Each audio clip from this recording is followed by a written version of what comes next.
Fellow Aussians, let us rejoicify. It is officially time for Wicked for Good. I've been a fan of the Broadway show for absolutely ages, and I am so excited for this movie. And one thing I love about all the enthusiasm I'm seeing online is all of the cosplayers already making outfits from the movie. I have my own favorite Glinda dress that has tossed its way to very high up on my cosplay plans list, but for today we're looking at a costume that I personally think doesn't get enough hype. That is Fiyero's Captain of the Guard uniform. Both the stage and screen versions are beautiful in their own right. The emerald green fabric, the detailed gold trims, the tailoring, the little bit of asymmetry. And I just so happen to have some delightful emerald green fabric. So this is a bit of a chaos project from start to finish, and the inspiration came quite out of the blue. When I was first working on my patchwork housecoat, I made the mock-up from some thrifted fabric, said emerald green fabric.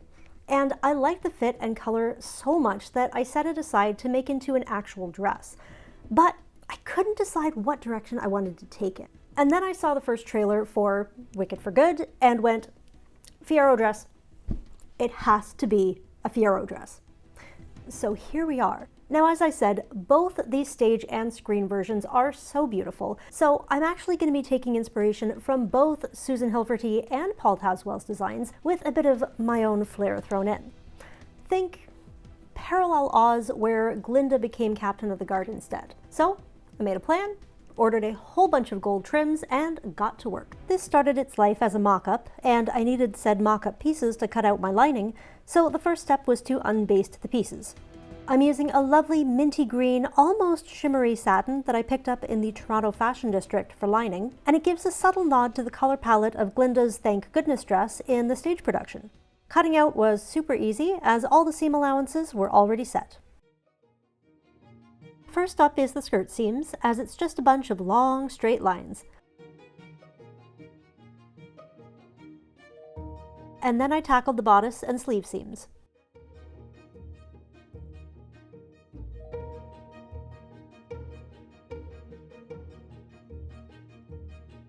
Because it's a wrap dress, joining the bodice to the skirt always takes quite a while.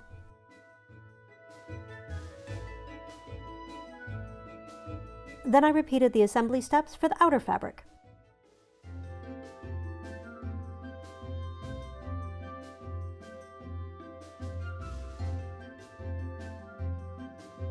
And before I seamed up the outer sleeves, I folded the cuff edges under and added some gold trim.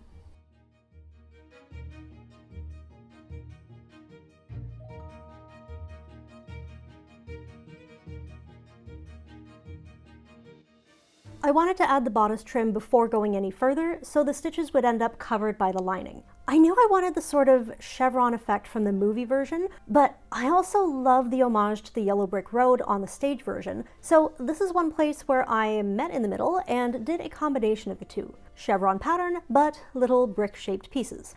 And to figure out the placement, I used some lightweight vinyl sticker paper that I had in my card-making stash.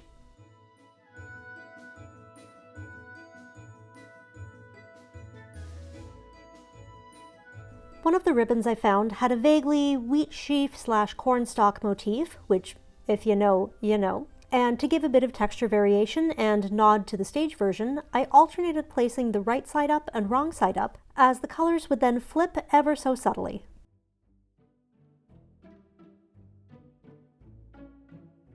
I folded and pressed the seam allowances of the ribbons down to hide their raw edges, and then pinned them in place, removing each placeholder sticker as I went along.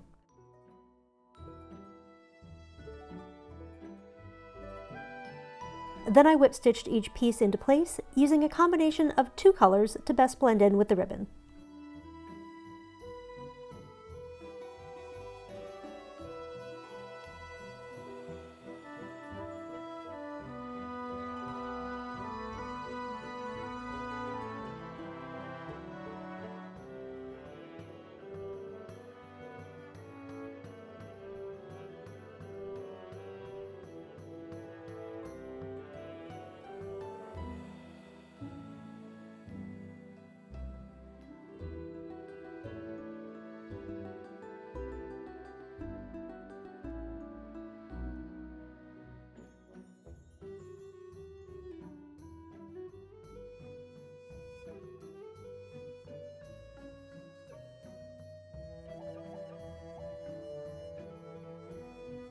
I felt like the skirt was missing something, so in keeping with the overall vibes, I added some gold braid along the hem. This was stitched by hand using gold embroidery floss, alternating sides to keep the braid tacked down.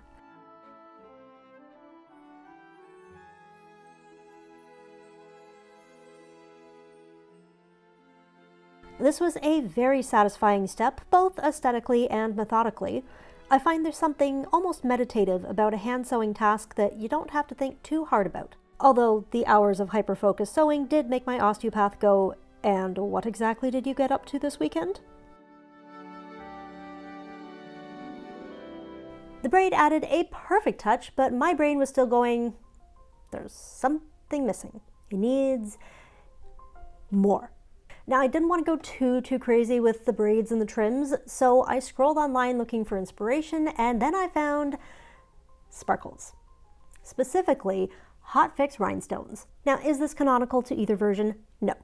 Was it supremely extra, unnecessary, and ridiculously time-consuming? Uh-huh. Did it turn out to be awesome and the perfect touch? Oh yes. And if we're saying this is a Glindified version of the outfit, you cannot tell me that she wouldn't have added rhinestones.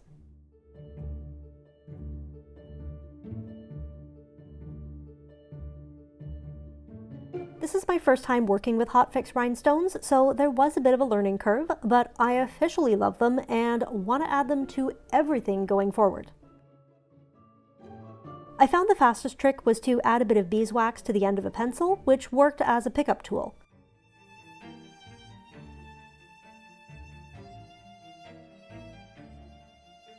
And then I just went all around the skirt, stopping a couple of inches below the waist so the belt wouldn't rub against the crystals.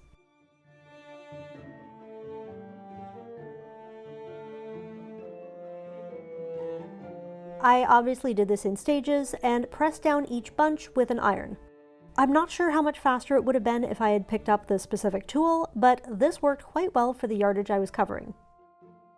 And I couldn't just do the skirt, of course. I then added rhinestones to the bodice pieces as well, and because of the ribbon, I used a bit of cloth in between the stones and the iron. This took a little longer for the heat to transfer adequately, but I'd rather that than have my ribbons melting.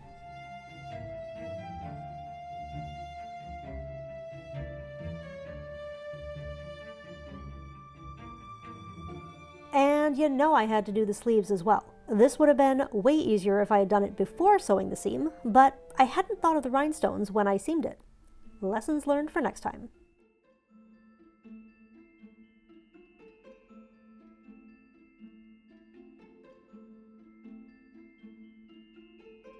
So in fact, the only place on the dress I didn't end up putting the rhinestones is on the back of the bodice, because I know me, and I know friction, and not only would that end up being really uncomfortable when sitting down, they would inevitably end up wearing out way faster than any of the other spots on the dress. So I didn't waste time with something I knew would bug me later. Time was fleetly flying, so I decided to put in the sleeves by machine instead of by hand.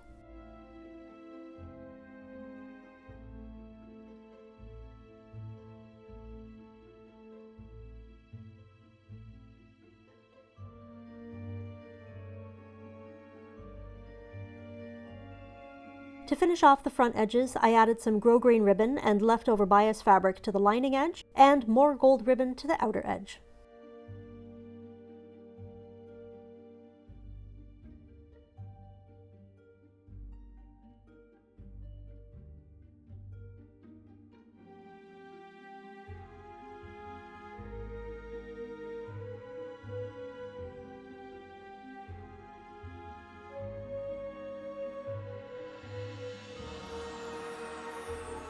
One last little step before the two layers could get joined. Both versions have epaulettes at the shoulders, and while they look awesome, are not exactly my vibe. But I didn't want to just have the shoulders be plain. Thankfully, I had some beaded gold trim that I got in a mystery bag from Mood Fabrics that gave the perfect little nod while keeping the silhouette more me.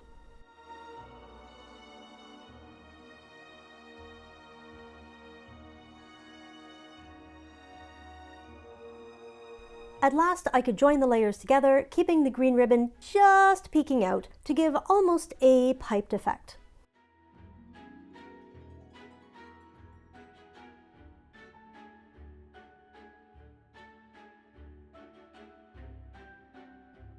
And it is at this point that I must impart an important lesson to you all. If it is evening and you have had a long and stressful day and you are pinning the lining to the hem and thinking, I didn't remember the lining fabric being this much longer than the outer fabric. This is going to be a problem. I should trim it shorter. Put the fabric shears down and go to bed. Do not trim your lining fabric when you are tired and stressed and thinking you're being effective. You may just have some of your outer fabric bunched up and you will find that your lining is now an inch shorter than your outer fabric. Thankfully, I found some matching green twill tape on Amazon and got it overnighted, so I turned to a vaguely historical method and used the twill tape over all the hem edges. I machine stitched along the bottom edge and whip stitched the top edge by hand.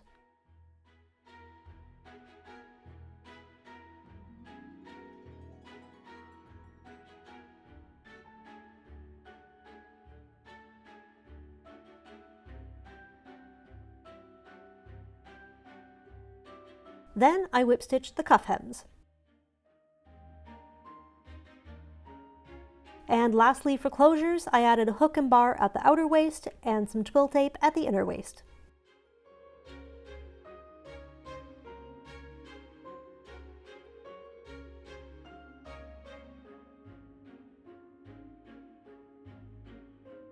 I also wanted a belt to tie the look together, so I stitched 3 lengths of gold and green chevron ribbon together.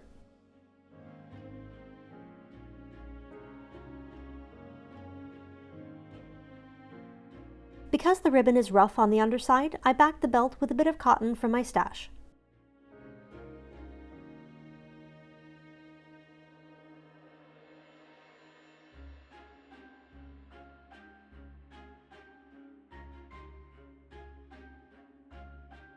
For closures, I used 2 pairs of hooks and hand-sewed bars using strong silk thread.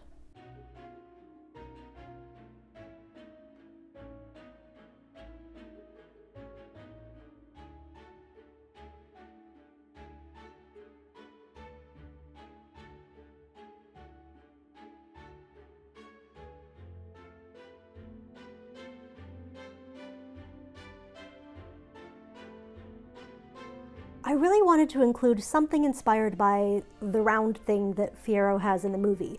I have no idea what purpose this serves, but it looks cool. And I thought, if we're doing a fancy dress version of this costume, I'm making a purse. I wanted it to have a crossbody strap to emulate the sash on the costume, so I took 2 lengths of the chevron ribbon and stitched them together.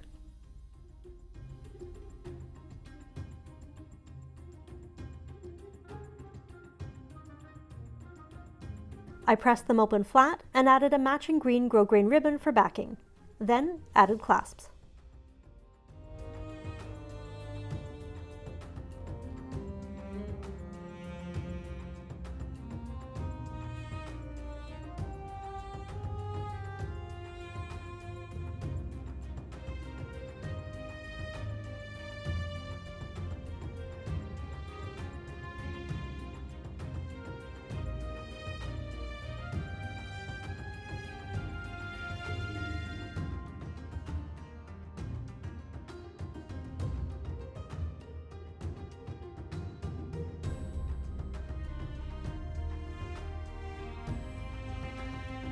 I used scraps left over from the dress and lining for the body and lining of the purse.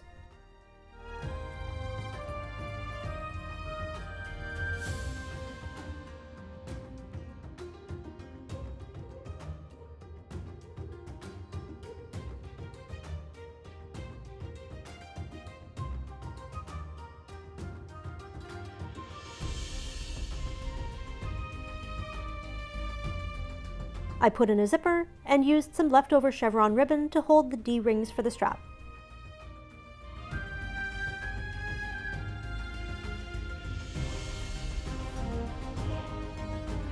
Then I joined the zipper section to the rest of the body.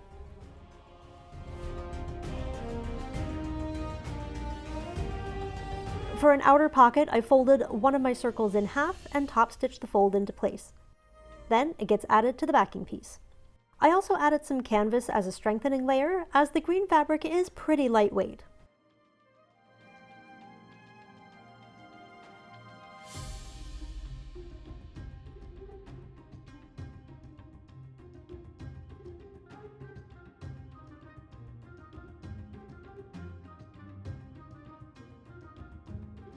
Sewing circles is interesting, to say the least.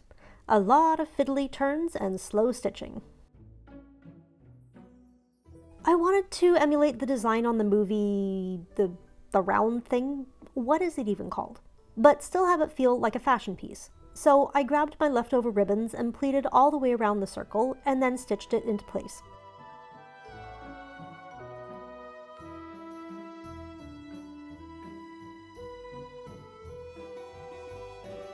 Then I repeated the pattern, alternating ribbons, working my way in toward the middle.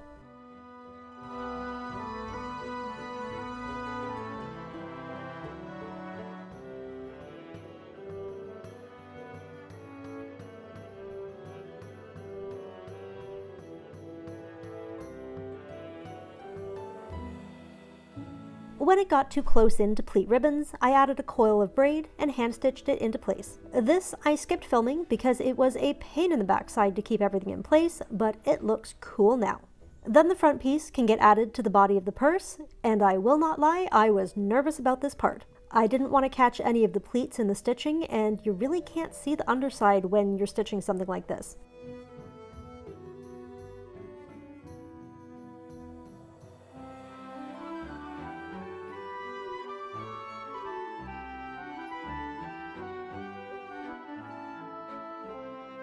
But it turned out just fine, and with the circle complete, I could flip it right side out.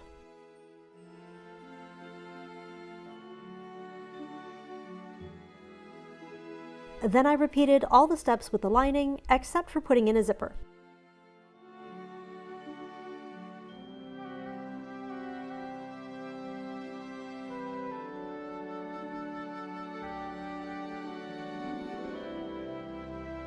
Once the lining is complete, it gets stuffed into the purse, wrong sides facing, and I stitch the lining and outer fabric together by hand.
Let the green girl go.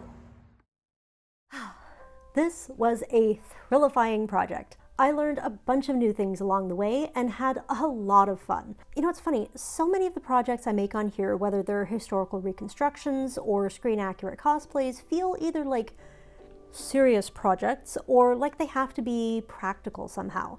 This felt like neither. This felt like playing. I gave myself full permission to add lots of shiny gold trim and sparkles and feel fun.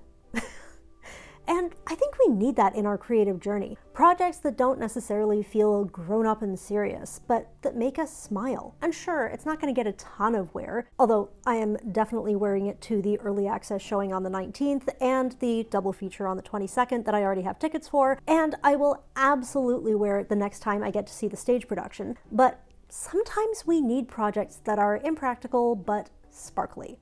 I also love how the purse turned out. This is my very first actual purse that I've ever made. And it's going to be a fantastically aesthetic way to carry my phone and money and meds and tissues for the movie because there will be tears. It's a little larger than the round thing in the movie costume. Seriously, what is that called? Someone please tell me. But as a handbag, it's very practical. So if you enjoyed this video, please hit the like button, and if you want to see more videos like this, please consider subscribing. I do have plans in 2026 to tackle the behemoth that is Elphaba's Act 2 dress from Broadway, along with other theater looks and fun projects. And I have a feeling I'll end up making at least one of Movie Glinda's dresses down the road. If you'd like to support future Aussian adventures, I do have a Ko-fi page, and if you're seeing the movie soon, tell me in the comments what moment you are most looking forward to. And I will see you soon for more geekery meets history sewing adventures. I have the most insane ideas.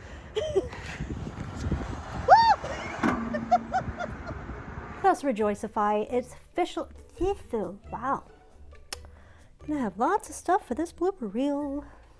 I have officially lost my brain.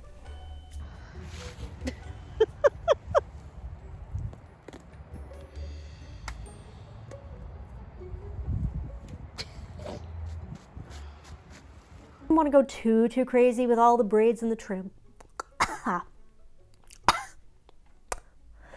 Oh, we're just on a roll here, aren't we? On a movie and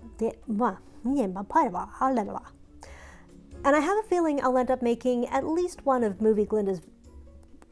Wow. It didn't go so fast. What happened? Because I got a running start. You can still say let the green girl go.